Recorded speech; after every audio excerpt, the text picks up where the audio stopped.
If you've ever dreamed of running your own museum or just really enjoy the 2-Point series of games, then listen up, because our next guests have the game for you. And me, here to tell us all about 2-Point Museum, please welcome 2-Point Studios Design Director Ben Huskins and Executive Producer Joe Köhler. Welcome to Gamescom, to Cologne. It's great to be here. Great to be here. How is Germany treating you? Oh, absolutely love it. Absolutely love it. It's The weather such a is great. good? The atmosphere is incredible. Yeah. It is. A little bit too warm, but that's okay. That's okay. And the halls are cooled, so everything okay. And today's the first consumer day, so we're really excited to have you here. So, 2-Point has taken on education with campus, on medicine with hospitals. So now, Ben, how did you come up with the idea, the theme of museum, and why should fans be excited about this game?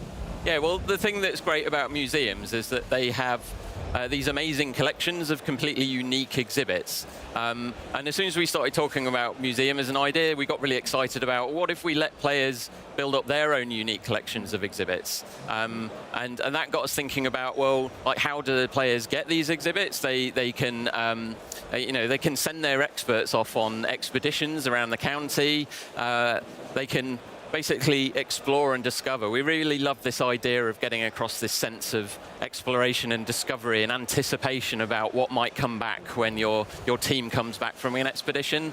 And this just got us really excited about, getting these exhibits, and then of course once you've got them, putting them on display in your museums, and actually that whole side of it as a museum manager, you deciding how you lay things out, and you deciding where do you put your most impressive exhibits, where do you want to channel your guests through the museum, and how do you give them the best possible experience? I've got some ideas, but I've also saw in the trailer that you welcome families. I saw a lot of little children climbing on very precious exhibitions. So what do we need to look out for when we're welcoming those visitors? So we were really excited to introduce children to 2-Point County, and I think it's just felt like such a natural fitting, a natural place for them to be. And with children, we've introducing family groups, we've introduced school trips, and all sorts of, they're kind of like little agents of chaos, and they make a right mess of the museum, don't they?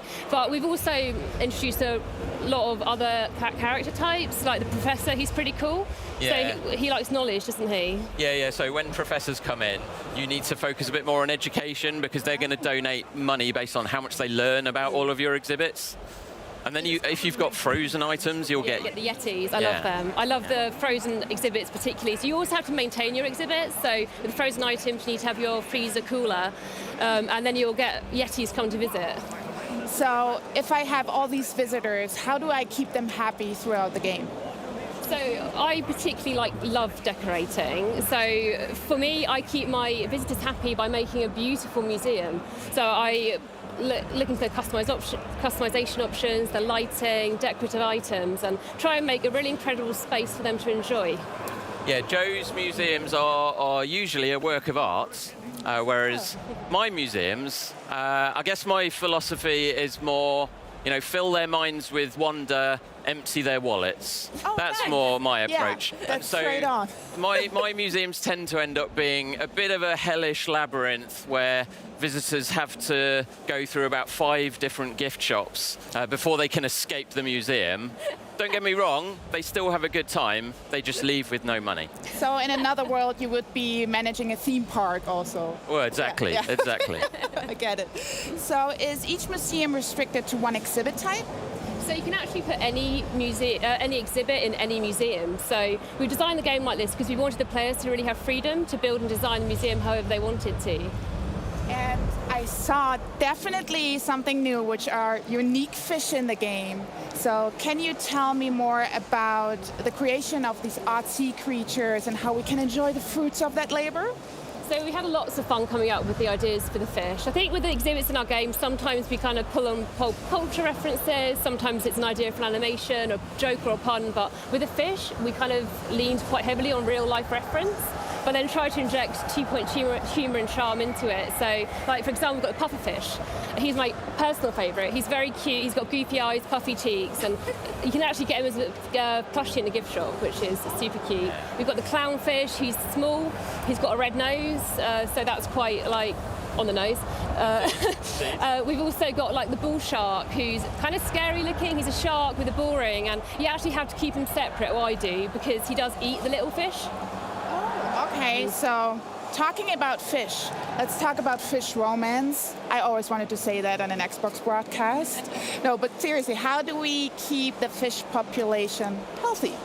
Yeah, so I mean, the whole aquarium management feature as a whole, there's quite a lot of depth to it, really, because there's all these different types of fish, and they all behave in different ways, and they all have different characteristics. And you're having to think about, like, do I have enough filters in the aquarium to keep them going? Do I have the right types of food for the different fish that I've got in there? Is the aquarium the right temperature for them? Because all the fish have different needs, different requirements.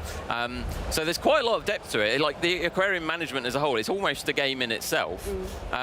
And so, yeah, you're having to think about how do I keep them healthy, because, you know, you can even name your individual fish and get quite attached. You know, it's Clive the fish. That's my favourite fish. Don't get me attached, please not. Yeah, and then, you know, while you're nurturing them, you know, if you give them a nice little secluded area to hang out with, then maybe fish romance will blossom, and maybe you'll get, you know, nice little baby fish. Okay. Exactly.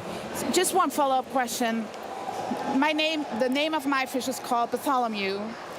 If I want to know what he needs as food, what he really likes, where do I find it? Like, is there a fish tab or? Oh, yeah. Ah, okay. There's lots of info. Yeah. Lots of information. Yeah. Interesting. And then how do you actually level up the whole museum? Right, yeah, so as you begin to expand your museum, you're going to want to go on more expeditions to find a wider variety of exhibits to have in your museum. And of course, as you get more to add to your collection, you're having to think about where should I put them relative to the things that I've already got? How's it affecting my layout? Maybe I need to reorganize my whole museum layout. And as you get more things, the visitors will want to stay for longer in your museums. You're going to need to put down, you know, cafes and you know, other facilities to keep them happy. Otherwise, the kids will get bored, and then they'll leave, and the parents will be really angry. And so, yeah, you need to build up your collection of exhibits. And just keep those guests staying as long as possible. And the thing we were really keen to do with museum is what we found is people get quite attached to their museums over time, because as you build up that collection, and you're having to look after them, right? Because you don't want your fish to die. Bartholomew. Yeah. You don't want your frozen caveman in ice to melt, because they'll ruin it. Then you get quite attached to your museum, and you know, all of the hours you've spent noodling around laying things out. And so what we do is we keep giving you reasons to come back to each museum, which is great, because I think you do really feel like it's become your own thing. Yeah. Amazing. Well, thank you so much for coming. And everybody who is here at Gamescom can play the game, actually, either at the Xbox booth or at the Sega booth, which is in the same hall, Hall 7. I love that we're neighbors. But then last but not least, I think you can wishlist it at home as well. Thank you so much. Thank you so much. Thank you. Now, to the newest chapter in the Life is Strange saga and the supernatural murder mystery it revolves around. Check out what you can expect from Max Caulfield and the gang in this new gameplay.